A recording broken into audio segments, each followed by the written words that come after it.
ನಮಸ್ತೆ ಎಜಿ ನ್ಯೂಸ್ಗೆ ಸ್ವಾಗತ. ಪುಷ್ಯ ಮಾಸದ ಬಹುಳ ಬಿದಿಗೆ ಅಂದ್ರೆ ತಕ್ಷಣ ನೆನಪಿಗೆ ಬರುವ ಕೊಪ್ಪಳದ ಗವಿಮಠದ ಜಾತ್ರೆ. ಗವಿಸಿದ್ದೇಶ್ವರ ಜಾತ್ರೆ ಉತ್ತರ ಕರ್ನಾಟಕದಲ್ಲಿಯೇ ಪ್ರಸಿದ್ಧವಾಗಿರುವ ಜಾತ್ರೆ.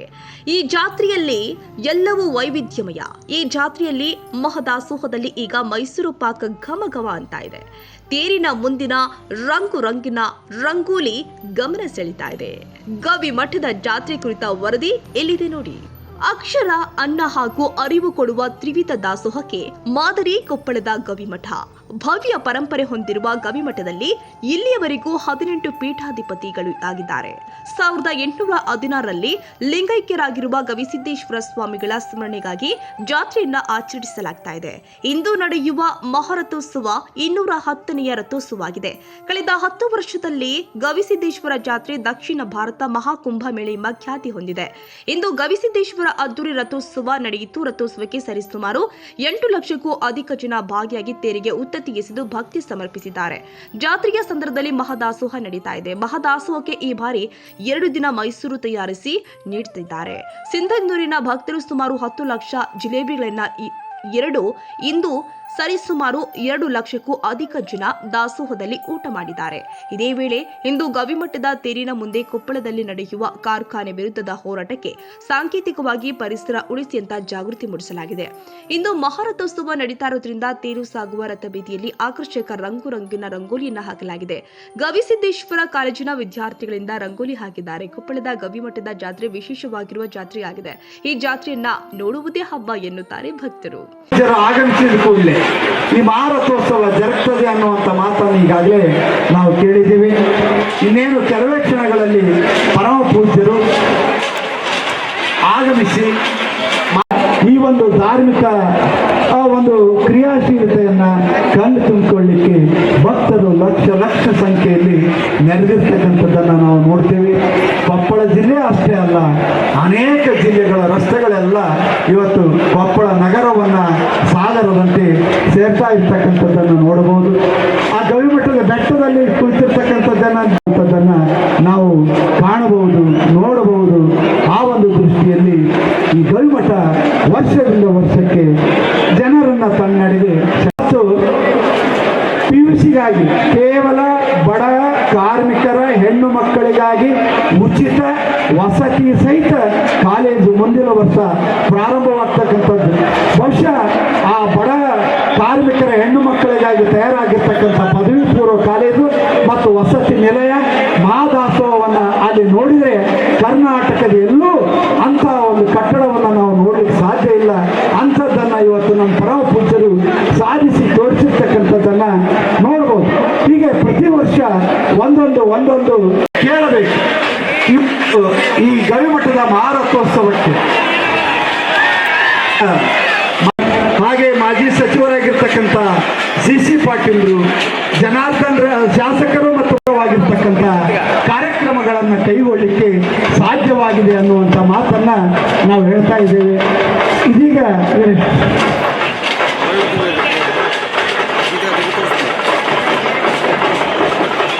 2020ರ ಈ ಮಹಾರಥೋತ್ಸವದ ದಿನವಾದ ಈ ಒಂದು ರಥೋತ್ಸವ ಇನ್ನು ಕೆಲವೇ ನಿಮಿಷಗಳಲ್ಲಿ ಪರಮ ಪೂಜ್ಯರು ಮಹಾರಥೋತ್ಸವಕ್ಕೆ ಪೂಜೆ ಸಲ್ಲಿಸಿ ಆಗಮಿಸಿದ ಕೂಡಲೇ ಈ ಮಹಾರಥೋತ್ಸವಕ್ಕೆ ಚಾಲನೆಯನ್ನ ಗೌರವಾನ್ವಿತರಾಗಿದೆ. ಅನೇಕ ಹರಗುರು ಚರಮೂರ್ತಿಗಳೊಂದಿಗೆ ಪರಮ ಪೂಜ್ಯರು ಮಹಾರಥೋತ್ಸವಕ್ಕೆ ಪೂಜೆ ಸಲ್ಲಿಸುವಲ್ಲೂ ಆಗಮಿಸ್ತಾ ಇರ್ತಕ್ಕಂಥ ದೃಶ್ಯವನ್ನು ಅಂಗಳದಲ್ಲಿ ನೋಡ್ತಾ ಇದ್ದೇವೆ. ವಿವಿಧ ಮಂಗಲ ವಾದ್ಯಗಳೊಂದಿಗೆ ಪರಮ ಪೂಜ್ಯರು ಮಹಾರಥೋತ್ಸವಕ್ಕೆ ಪೂಜೆಯನ್ನು ಸಲ್ಲಿಸಿ ಆಗಮಿಸಿದ ಕೂಡಲೇ ಕಾರ್ಯಕ್ರಮ ಪ್ರಾರಂಭವಾಗ್ತದೆ. ಮಹಾರಥೋತ್ಸವಕ್ಕೆ ಆಗಮಿಸಿರುವಂಥ ಪರಮ ಪೂಜ್ಯರು ವೇದಿಕೆಯ ಕಡೆಗೆ ಬರ್ತಾ ಇದ್ದಾರೆ, ಆಗಮಿಸ್ತಾ ಇದ್ದಾರೆ, ದಯಮಾಡಿಸ್ತಾ ಇದ್ದಾರೆ. ಅವರಿಗೆಲ್ಲ ಅಲ್ಲೆಲ್ಲ ನಿಂತಿರ್ತಕ್ಕಂಥ ಶ್ರೀಮಠದ ಸದ್ಭಕ್ತರು ದಾರಿಯನ್ನು ಮಾಡಿಕೊಡ್ಬೇಕು.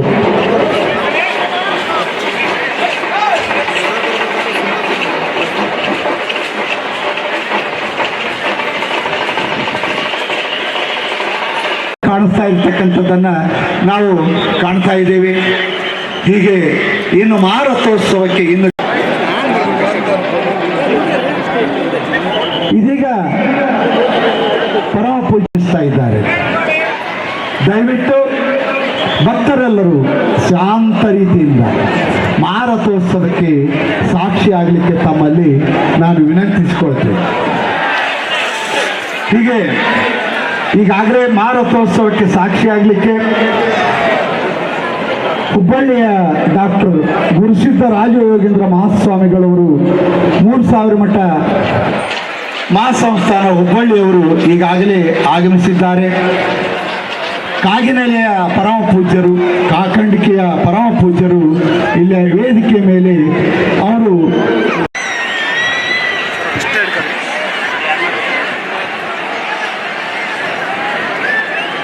ದಯಾಘನ ಗವಿಸಿದ್ದೇಶನನ್ನ, ಗುರುನಾಥ ಶಿವಶಾಂತ ಶಿವಯೋಗಿಯನ್ನ ಹೃನ್ಮಂದಿರದಲ್ಲಿ ಸ್ಮರಿಸಿ, ಇದು ಗವಿಸಿದ್ದಪ್ಪಜ್ಜನ ಜಾತ್ರೆ. ಇದರ ವಿಶೇಷ ಏನಂದ್ರೆ, ಬೇರೆ ಬೇರೆ ಜಾತ್ರೆಗಳಿಗೆ ದೊಡ್ಡ ದೊಡ್ಡ ಮಹಾನುಭಾವರು ಬರ್ತಾರಂತ ಜನ ನೋಡಕ್ಕೆ ಹೋಗ್ತಾರ. ಇಲ್ಲೆಲ್ಲ ದೊಡ್ಡ ದೊಡ್ಡ ವ್ಯಕ್ತಿಗಳು ನಿಮ್ಮನ್ನು ನೋಡ್ಬೇಕಂತ ಬರ್ತಾರೆ ಅವರು. ಮತ್ತು ಇಷ್ಟು ಜನ, ಇಷ್ಟು ಶಾಂತಿ, ಇಷ್ಟು ಸಮಾಧಾನ. ಯಾಕಂದ್ರೆ ನೀವ್ಯಾರೂ ತಂದವರಲ್ಲ, ಭಕ್ತಿಯಿಂದ ಬಂದವರು. ಅಂಥ ಒಂದು ಭಕ್ತಿಯ ನಿತ್ಯೋತ್ಸವ ಇದು. ಈ ಭಕ್ತಿಯ ನಿತ್ಯೋತ್ಸವವನ್ನು ಉದ್ಘಾಟನೆ ಮಾಡಲಿಕ್ಕೆ ನಮ್ಮ ಜಿಲ್ಲೆಯ ಬಿನ್ನಾಳದವರಾದ CH ವಿಜಯಶಂಕರ್ ಅವರು ಮೇಘಾಲಯದ ರಾಜ್ಯಪಾಲರಾಗಿದ್ದಾರೆ. ಅದು ನಮ್ಮೆಲ್ಲರಿಗೂ ಹೆಮ್ಮೆ. ಅವರು ಈ ಯಾತ್ರಾ ಮಹೋತ್ಸವದ ಉದ್ಘಾಟನೆ ಮಾಡ್ತಾ ಇದ್ದಾರೆ. ಅವರ 2 ಉದ್ಘಾಟನೆ ನುಡಿಯ ನಂತರ ಧ್ವಜಾರೋಹಣ, ಆಮೇಲೆ ರಥೋತ್ಸವಕ್ಕೆ ಚಾಲನೆ ಸಿಗ್ತದೆ.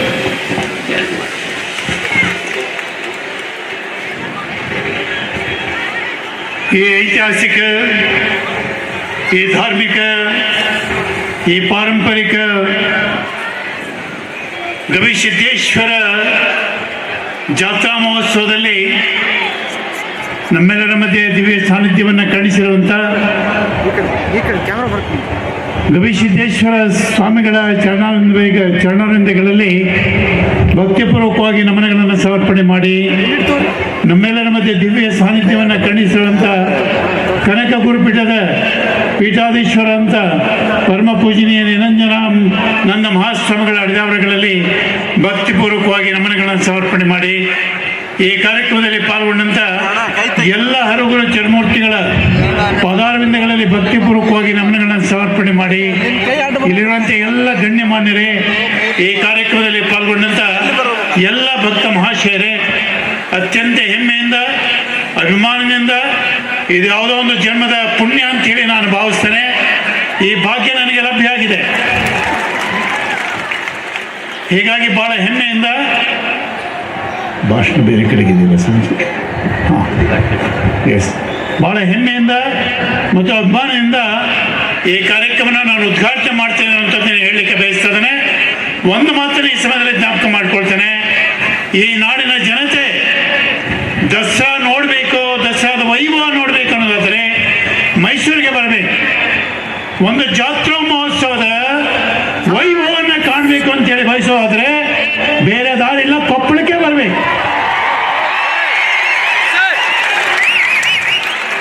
ಈ ಅದ್ಭುತವಾದ ಕಾರ್ಯಕ್ರಮದ ಮಧ್ಯದಲ್ಲಿ ನಿಮ್ಮೆಲ್ಲರ ಮಧ್ಯೆ ಇದ್ದು ಚಾಲನೆ ಮಾಡುವಂಥ ಭಾಗ್ಯವನ್ನು ಪರಮ ಪೂಜ್ಯ ಶ್ರೀಗಳು ನಮಗೆ ಕರುಣಿಸಿದ್ದಾರೆ.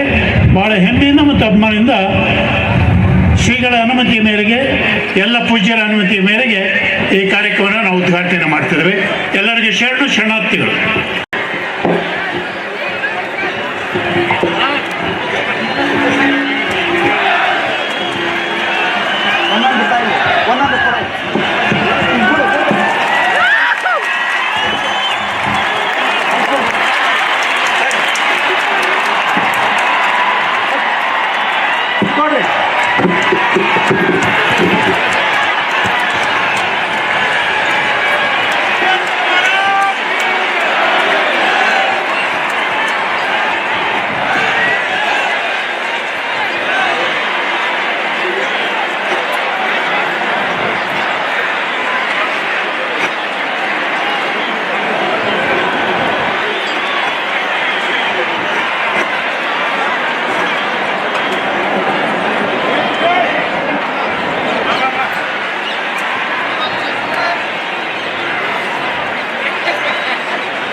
ಕೊಪ್ಪಳ ಗವಿಸಿದ್ದೇಶ್ವರ ಜಾತ್ರಾ ನಾವೆಲ್ಲರೂ ಕೂಡ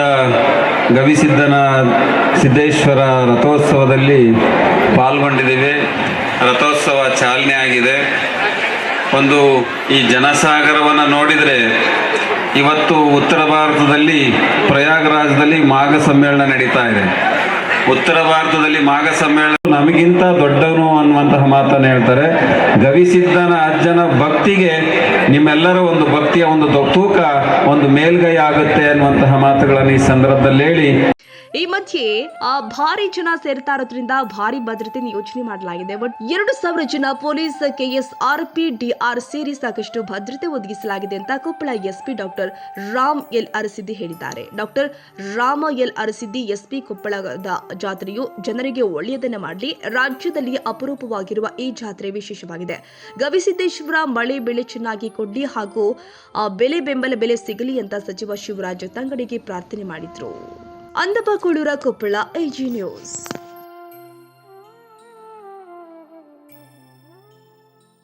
ಕನ್ನಡಿಗರ ಮೆಚ್ಚಿನ ನಿಮ್ಮ ಎಜೆ 24/7 ನ್ಯೂಸ್ ಕನ್ನಡ ವಾಹಿನಿ ಇದೀಗ ಟಿವಿಯಲ್ಲಿ ಲಭ್ಯ. ವೇಳೆ ನೋಟಿಸ್ ಕೊಟ್ಟಿದ್ರೆ ವಾಪಸ್ ತಗೋತೀವಿ. ಇವತ್ತು ವಕ್ಫ್ ಪ್ರಾಪರ್ಟಿ ಅಂತೇಳಿ ಬರ್ತದೆ ಅಂತ ಹೇಳಿದ್ರೆ ರೈತರ ಬೀದಿಗೆ ಬದಲು ಏನ್ ಮಾಡ್ಬೇಕಾಗತ್ತೆ? ಯಾರು ವೋಟ್ ಹಾಕಿಲ್ಲ ಅಂದ್ರೆ ಗ್ಯಾರಂಟಿನೆಲ್ಲ ಸ್ಟಾಪ್ ಮಾಡ್ಬಿಡ್ತೀವಿ.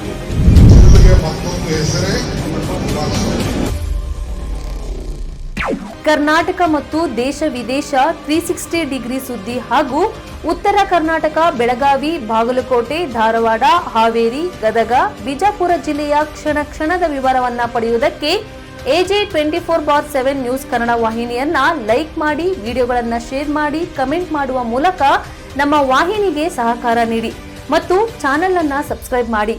ಧನ್ಯವಾದಗಳು.